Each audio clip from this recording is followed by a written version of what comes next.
What's up everyone, my name is Zach and welcome back to my channel. In today's video, I am going to be breaking down my year 2023 as a whole for you guys. I love doing these videos at the end of the year because what is the point in talking about books if I don't think about the whole year as a whole? So in today's video, I'm going to kind of break down some stats for you guys. I'm going to talk about how my reading changed. My reading changed in 2023 more than it has in my entire life. Like, my reading changed so much, and I'm sure those of you who have been on my channel before have noticed that, and it's something that I've talked about throughout the year as well. We'll get into more of that later. Following this video, not immediately following, I don't think I've made a schedule of videos that are coming out, but I am going to make reading goals for 2024, which is going to be somewhat influenced by this video. So if you're interested at all in my reading goals for 2024, that will be coming out, I think it's in like a week or two. Again, I've done a whole schedule to make sure I do all the videos that I actually want to do, which is new for me too. Look at me go. But yeah, so some of those reading goals are going to be influenced by the way that my reading changed in 2023. Also, my content changed a lot in 2023, and I'll talk a little bit about that as well. If you're new here, thank you so much for clicking on this video. If you haven't already, subscribing to my channel helps me out a ton. A like on the video goes a long way, and I would love to hear from you guys. How did your reading change in 2023? Even if it was just a little bit, like I would love to know. Maybe like what was different this year? What are some of your favorites by month? That's another thing I'm going to do in this video is break down each month and tell you what my favorite book that month was. So yeah, I'm just excited. I'm excited to kind of take a look at 2023, think more about what I want in 2024, and continue to grow like in reading and with you guys. And yeah, so thanks for being an amazing community on BookTube. The Discord is such an amazing place. If you haven't joined already, there's a link in the description box below. It's free. There's no charge. My Discord's not locked behind a paywall or anything. Anyone can join. We have a wonderful community over there of people.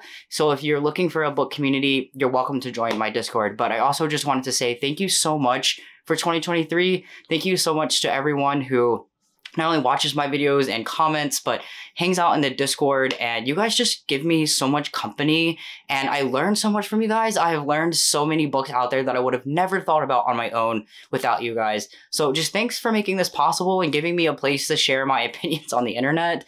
I love you guys, and thanks for an amazing year. I know we still have a little bit of time left in 2023, but I think it's important to stop and say thank you. So yeah. Thank you. All right, let's get into some of the books now. I am going to put some graphs up on the screen for you guys. I'll be looking at them on my phone. And yeah, let's talk a little bit about my reading in 2023. So the first graph here is a pie chart. So all I did was take my books from Goodreads, because Goodreads glitched so bad this year. It would say that I had read books that I hadn't read, that I hadn't read books that I had read. And I'm like, what in the world? That is not reliable enough for me, someone who not only needs to track for BookTube, but I like need to understand what I'm reading, and I like to see graphs and charts and things. So all I did was make this into a very, very simple Google Sheets chart. So yeah, this first pie graph here is how I read my books. Okay, so don't let this confuse you. This is not how I necessarily own the book. For example, there could be a book that I listened to on audio that was a library copy. That is going to go under borrow for like how I read it. So this chart is showing you how I intook the books. I might actually own the book, but didn't read my own copy. Okay, so for this statistics, almost half of the books that I read, so 47.4%, I borrowed them. So that's either from the library or from Scribd, which is now called Everand, or by any other like borrowing means. The exclusion to this is about 1/5 of how I intook books this year, which would be from Penguin Random House Audio. Technically, I don't own those books, so I'm borrowing them, but most of them are ARCs, so they're advanced readers copies that are audio editions. And so I wanted to count that separately to look at how I'm utilizing that service that is given to me, which I'm very grateful for. So thank you, Penguin Random House Audio, for giving me 20% of the books that I intook in 2023. And then I read 32.7% of my own books. I can tell you that in 2023, this is something that I want to change. The reason this statistic is the way that it is because most of the books that I borrow are from audio. So even if I own a book, sometimes I will borrow the audio book from the library, because audio in 2023, another thing that I hope to change in 2024, spoiler alert for my next video, but I want to read more physically, even if it means that I have to slow down. It's just that audio is so convenient for me. I have about a 30-minute drive to work one way, so I'm in the car about an hour a day. I exercise, and when I exercise, I listen to books, and sometimes my long runs can be 2 hours. Like, that's a lot of reading time, and then also I cannot run without thinking about a story or something else. So a lot of that came from training, driving, doing chores around the house. And then also another thing that I really like to do is play video games, and I like to listen to a book while I'm playing a competitive video game. So just so much of my reading takes place in audio. I don't want to change that fully. I think audio is fine. I enjoy the books that I listen to on audio. I now know narrators that I like and dislike. I don't want to change that, but I do want to be more attentive to reading my physical books. And a bad habit that I've gotten into is turning it up to 3 times speed, because my brain works very quickly and I can understand it. However, just because you can understand something doesn't mean that you're fully intaking what is happening in the story. So that is another thing that I hope to change. But yeah, so 50% almost, so 47.4% books, the way that I intook it was from a borrowed copy. This also tells me I need to stop buying so many damn books. 20% about was from Penguin Random House, and 32.7% are books that I own. So about only a third of the way that I intook books in 2023 was from books that I owned. Let's talk now about formatting, which I already just talked about, so I'm not going to duplicate that a ton, but 64.3% of the books that I read in 2023 were from audio. Honestly, I thought that statistic was going to be about 75 or 80%. So 64%, I mean, whatever. I just kind of explained that. And then physical was 17.5%. Ebook, I separated physical copies and ebooks out. Ebook was 11.7%. And then mixed is exactly what it sounds like. I intook the book in more than one format. So either ebook and audio, or audio and physical, or ebook and physical. You get the point. Mixed was about 6.4%. So yeah, not much to say about those statistics. I just think it's interesting, again, to reflect that I read so many books by audio in 2023.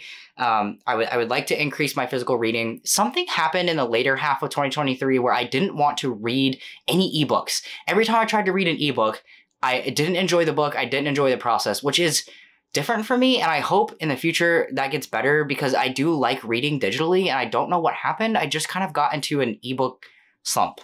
I don't know. Not much else to say about that. Let's look at my ratings, because in 2023, so in 2022, one of the goals I set for myself was to be a little bit stricter with my ratings. Not necessarily like, I'm not going to be mean, but I think I was giving things 5 stars that didn't need to be 5 stars and didn't accurately reflect how I felt about the book. Star ratings, I could take them or leave them, but for the fact of BookTube and quickly conveying an opinion, they work for me. I know they don't work for everybody, but they work for me. So in terms of star ratings, I have to zoom in on this on my phone. 17% were 3 stars, which surprises me. I thought that percentage would be about 5 or 6%, but 17%, so that's about a fifth of the books that I read were 3 stars. 4 stars was 15.8%, so about the same. Going back down to 2 star was only 4.1%. DNF was 15.2%, which is actually a statistic that I'm okay with and want to keep. I refuse to push through books that I am not liking, and I count anything that I read about 15 or more pages as a DNF. Mostly the reason that I do that is for tracking, to know that I have picked up a book and I've already tried it. If I've DNF'd it, there's not a whole lot of point in going back. There have been a few times where I've went back to a DNF and ended up enjoying the book. That's rare though, and so mostly I do that for tracking. 3.5 stars was about 6.4%. 4.5 stars was about 4.7%, and then 5 stars was about 36.8%. I think last year, if I had to guess, I would say that over 50% of the books I read, I gave 5 stars. So to me, this is an improvement in my ability to rate, and rate more accurately. I have a wide range on here, so I'm pretty proud of this statistic. Nothing much I really want to change about that.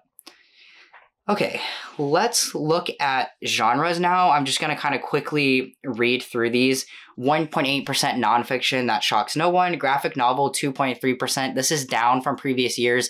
I typically read a decent amount of graphic novels. I was not interested in those this year. Another big change is 11.7% was young adult. I would say in previous years, 30% or more of my books were young adult. So I definitely drastically decreased the amount of young adult books that I was interested in or completed, or even just picked up. 5.3% was literary. 0.6% was historical, so that's probably like one book. 9.4% was mystery. 7% was horror. Also, I want to note that this graph is done by me and me putting books into genres. So these might not be like technical genres, but for my own tracking, I wanted to track like what I felt like the book fit into.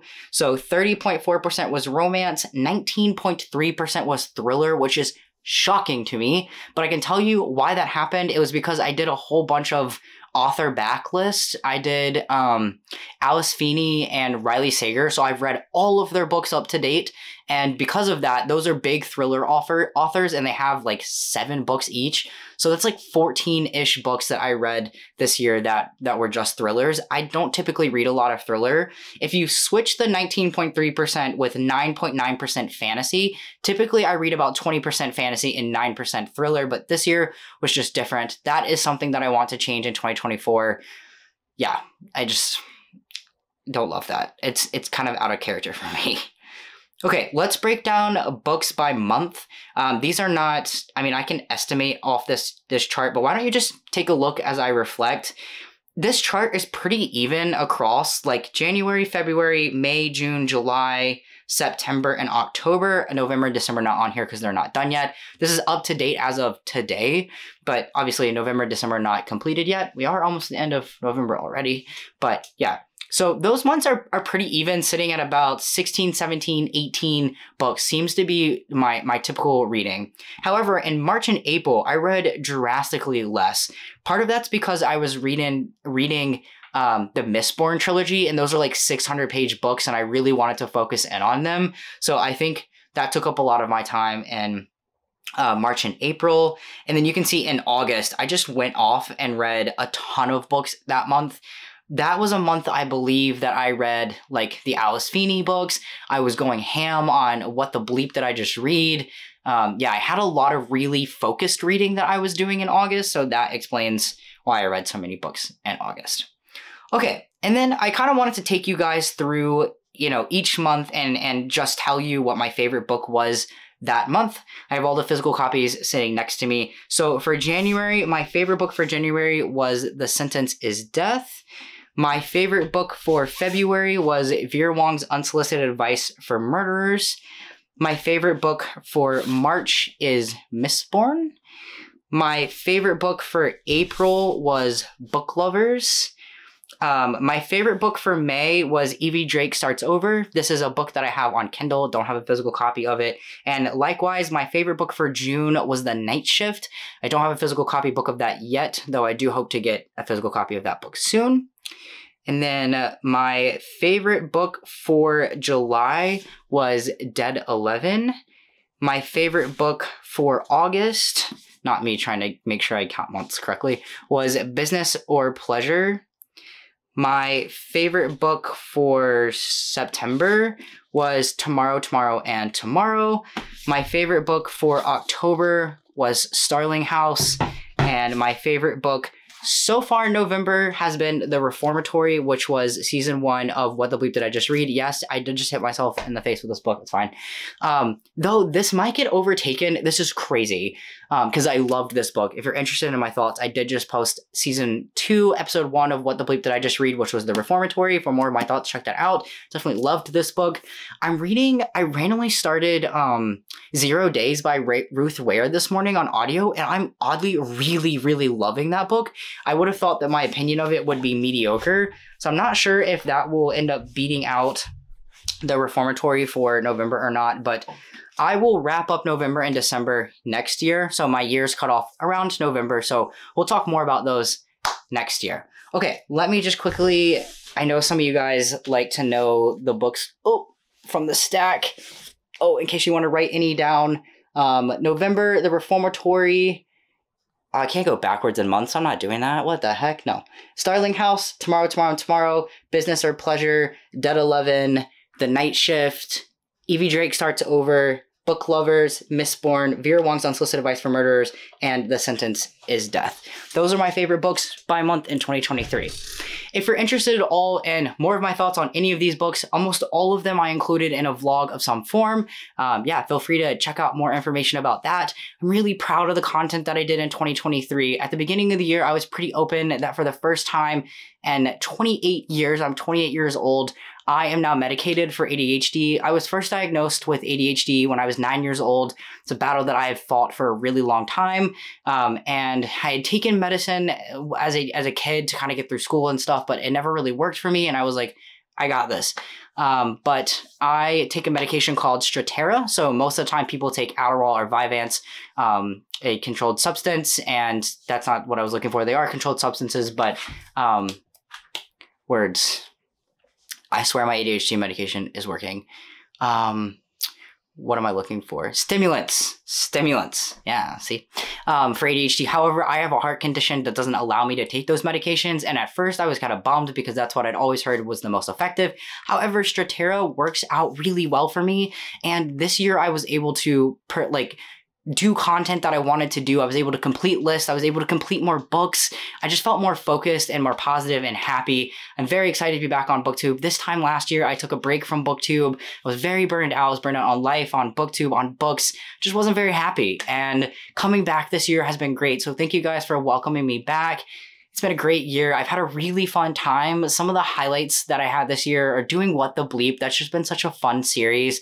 I've enjoyed doing more themed videos and not pushing myself to necessarily do vlogs. I thought because everyone else was on BookTube was doing vlogs that I had to do them too. But actually what I enjoy doing is just reviewing books. And so I can come up with like a themed video like someone would do a vlog and then just review them all at once. That works for me and I enjoy it. So I hope you guys are enjoying my content. And I look forward to what we're going to discover in 2024. As always, if you want to give input directly into my content, what books I read and what episodes come next, I do have a channel membership. You can click the join button below.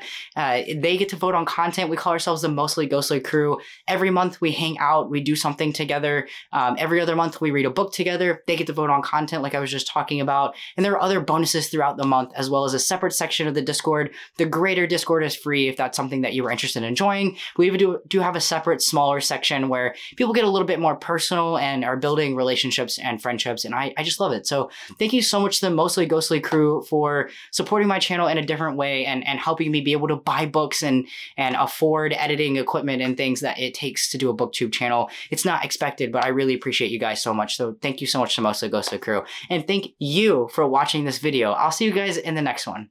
Bye. Now play it back, I still can't